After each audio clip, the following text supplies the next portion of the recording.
नमस्कार विद्यार्थी मित्रांनो, आज आपण भविष्यात वापरले जाणारे वाक्य तयार करणार आहोत, म्हणजे विलचा वापर करणार आहोत. तर हे आहे गो. गो म्हणजे क्रियापद, तसं आपण इंग्रजीमध्ये त्याला वर्ब म्हणतो. गो, गोस. गो म्हणजे हा एक वर्ब आहे, म्हणजे कुठल्याही सेंटेन्सला वर्ब लागतं. तर हे आहे गो. गो म्हणजे जाणे, कुठं जाणे. तर गो, गो म्हणजे कुठंतरी आपण एखाद्या ठिकाणून एखाद्या ठिकाणं जातो, त्याला गो म्हणतात. तर हे सोपं वर्ब आहे. तर आपण आता याचा वापर भविष्यात कसा करणार आहोत, चला पुढं शिकूया. हे बघा, I will go. I will go म्हणजे मी जाईल. You will go. You will गो म्हणजे तू जाईल. He will go. He will go म्हणजे तो जाईल. शी will go. She will go म्हणजे ती जाईल. म्हणजे भविष्यात आपण एखाद्या ठिकाणून एखाद्या ठिकाणाला जायचं असलं तर आम्ही जाऊ, म्हणजे हे भविष्यात बोलणारे वाक्य आहे. I will go. I will go म्हणजे मी जाईल, किंवा उद्या जाईल, किंवा परवा जाईल, पण मी नंतर भविष्यात करणारी कृती येते. मी जाईल, मी आत्ता जात नाही, मी जाईल.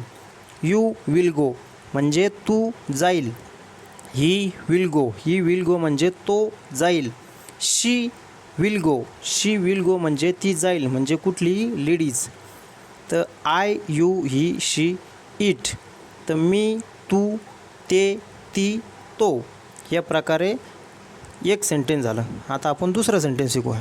हे बघा, हे आहे प्लुरल. प्लुरल म्हणजे अनेक व्यक्ती. We will go. आम्ही जाऊ.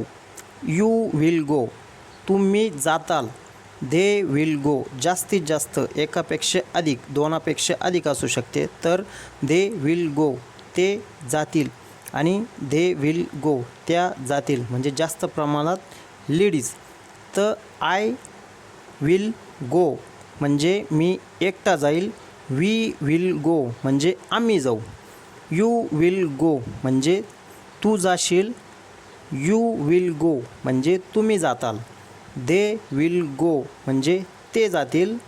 आणि दे विल गो म्हणजे त्या जातील. जास्त प्रमाणात सिंग्युलर, अगोदर आपण सिंग्युलर शिकलो, आता हे प्लुरल आहे. म्हणजे सिंग्युलर आणि प्लुरल, एक व्यक्ती आणि अनेक व्यक्ती, एकापेक्षा अधिक. तर आज आपण विलचा वापर कसा प्रकारे केला आहे हे तुम्ही आम्हाला कमेंटमध्ये सांगा.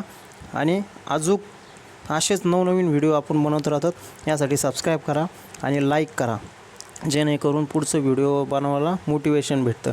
आणि दर 2 दिवसाला आपण व्हिडिओ टाकत असतो. असेच व्हिडिओला प्रतिसाद द्या, म्हणजे पुढं पण आम्ही असेच व्हिडिओ बनवत राहू. धन्यवाद.